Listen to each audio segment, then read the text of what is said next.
សួស្តីបងប្អូនហ្នឹងហើយបងប្អូនវីដេអូនេះ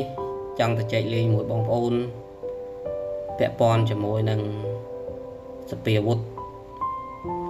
ផាចិនផារុស៊ីផាកូរ៉េខាងជើងអីហ្នឹងហើយប្រៀបធៀបអាវុធទាំងអស់ហ្នឹងយើងយកទៅប្រៀបធៀបជាមួយនឹងអាវុធអាមេរិកកាំងតើមួយណាល្អប្រសើរជាងហើយតើប្រទេសកម្ពុជាយើងគួរតែទិញអាវុធពីប្រទេសណាយើងអាចទៅចែកគ្នាទៅហើយបើសិនជាបងប្អូនមានគំនិតល្អបងប្អូនអាចខមមិននៅក្នុងខាងក្រោមវីដេអូខ្ញុំបានណាបងប្អូនអញ្ចឹងបងប្អូនជាក់ស្ដែងយើងទទួលបានសង្គ្រាមមួយកន្លងមកនេះដែលឈ្លានពានដោយប្រទេសសៀមមកកាន់បរណភាពដែនដី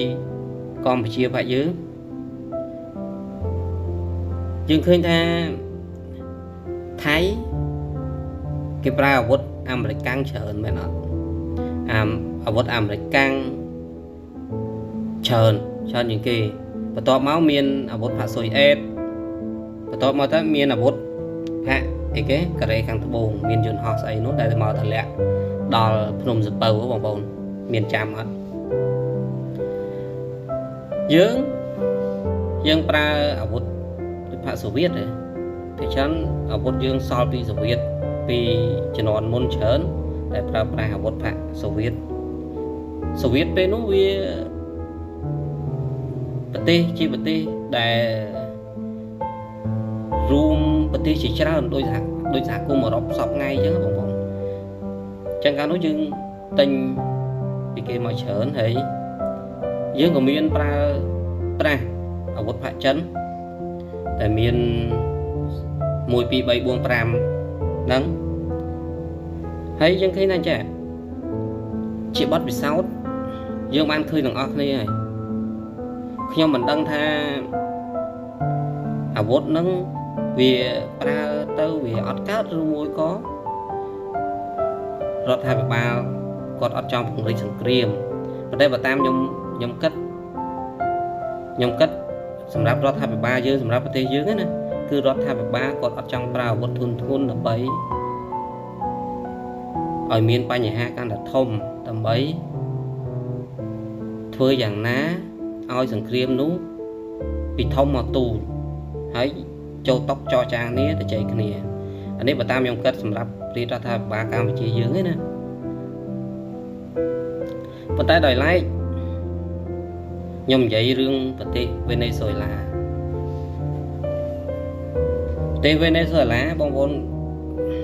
ប្រើអាវុធចិនច្រើនណាអាវុធរុស្ស៊ីក៏ប្រើច្រើនដែរ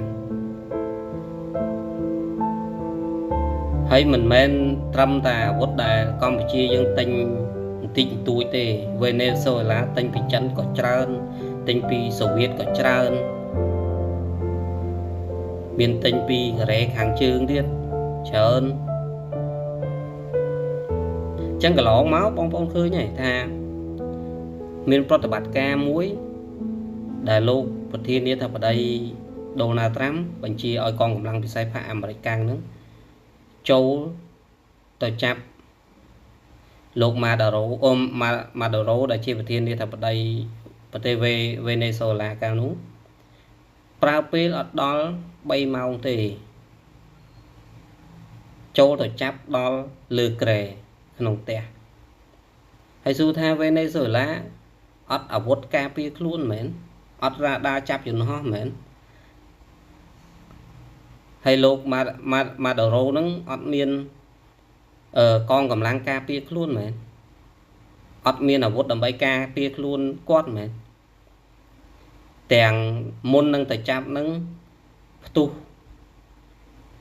ការកគ្រឹះថ្មិញដាក់គ្នារវាងវេណេស៊ុយឡាជាមួយនឹងអាមេរិកកាំងហើយលោកម៉ាដូរ៉ូហ្នឹងបានគម្រាមទៅអាមេរិក1 2 3 4ទៀតជាចុងបញ្ចប់អាមេរិកក៏ចូលទៅចាប់លោកម៉ាដូរ៉ូហ្នឹង នៅលើខេតាំងពីអ្នកប្តីប្រពន្ធ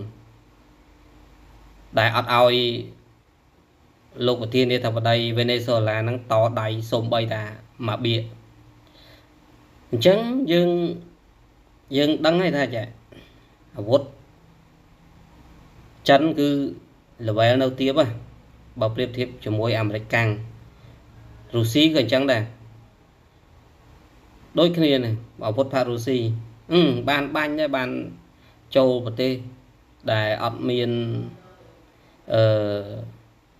ប្រព័ន្ធការពារ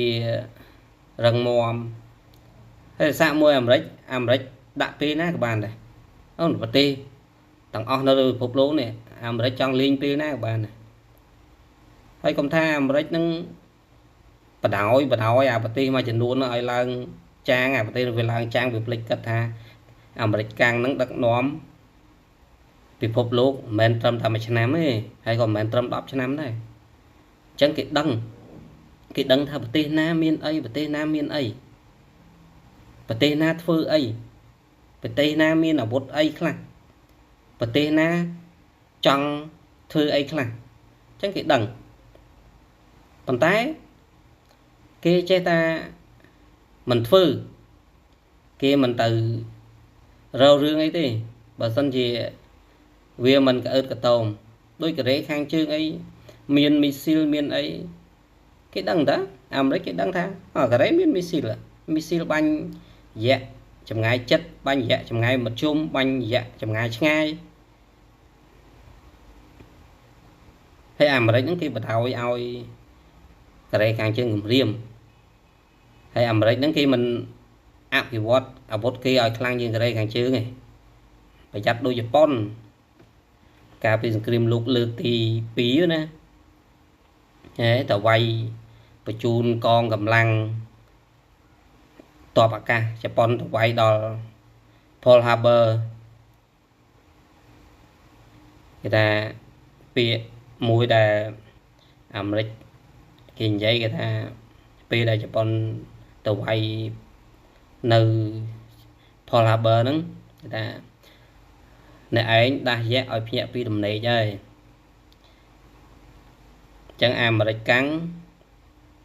គេសង្ងំគេមានអាវុធដែរប៉ុន្តែគេសង្ងំគេអត់នេះទេលេងទៅអញ្ចឹងកុំតដាស់គេរឿងរ៉ាវហើយបងប្អូនមានចាំអត់មានដែលរៀនប្រវត្តិសាស្ត្រពាក់ព័ន្ធជាមួយជប៉ុនវាយអាមេរិកនៅ Pearl Harbor អាហ្នឹងវាអញ្ចឹងឯងហើយកុំថាគេធ្វើមេគេអត់ដឹងមេគេមិនដែលនៅក្រោមពងឯងបងប្អូនជឿអត់បងប្អូនមេដែលនៅក្រោមពងឯងមេគេនៅលើពងលោតគាត់ថាពេលខ្លះក៏គេបិទភ្នែកបើកភ្នែកទៅវលោតខ្លាំងពេកទេដាក់ឯងលេងទៅគេមិនសុខចិត្តឲ្យអ្នកឯងនឹងនៅពីលើគេទេព្រោះអីគេធ្លាប់ជាមេហើយគេតតែជាមេហើយក៏គេដឹងថាកូនចៅគេកំពុងតែធ្វើអីដែរប្រទេសគេជាមេគេក៏គេ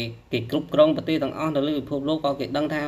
ប្រទេសនេះមានអីប្រទេសនេះធ្វើអីខ្លះដើរមិនសេដ្ឋកិច្ចមិនដើរមិននយោបាយគេដើរមិនមានលួចលាក់អាវុធធនធ្ងន់មានលួចផលិតអាវុធអត់អាវុធហ្នឹងគេផលិតមកនោះគុណភាពវាមិនអញ្ចឹងយើងត្រូវអាមេរិកឆ្លាវជ្រាវហើយគឺធ្វើមិនឲ្យខ្លាំងជាងអាប្រទេសហ្នឹងទៀតអញ្ចឹងវាអញ្ចឹងបងប្អូនអញ្ចឹងបើខ្ញុំវិញណាអាវុធចិនអាវុធរុស្ស៊ីអាវុធកូរ៉េខាងជើងអីខ្ញុំជឿថាអាមេរិកគេមានអាវុធល្អជាងហ្នឹងឆ្ងាយគាត់គេអត់បញ្ចេញថ្ងៃណាដែលគេទ្រាំអត់បានគេបញ្ចេញហើយគេបក្រាបគេបក្រាបដូចវេណេស៊ុយអេឡាដូចអ៊ីរ៉ង់រាល់ថ្ងៃដែលគេកំពុងតាចាត់វិធានការអញ្ចឹងហើយគេមានរបៀបបក្រាបឥឡូវហ្នឹងអ៊ីរ៉ង់គេបញ្ឆេះឲ្យប្រជាជនធ្វើបាតកម្មដើម្បីទម្លាក់អញ្ចឹងអាអ្នកផ្ដាច់ការវាចាប់ផ្ដើមស្អប់ប្រជាជនវាចាប់ផ្ដើមសម្លាប់ប្រជាជនអញ្ចឹងគេយកលេសអាការសម្លាប់ប្រជាជនហ្នឹងយកទៅធ្វើជាលេសមួយដើម្បីធ្វើសង្គ្រាមទម្លាក់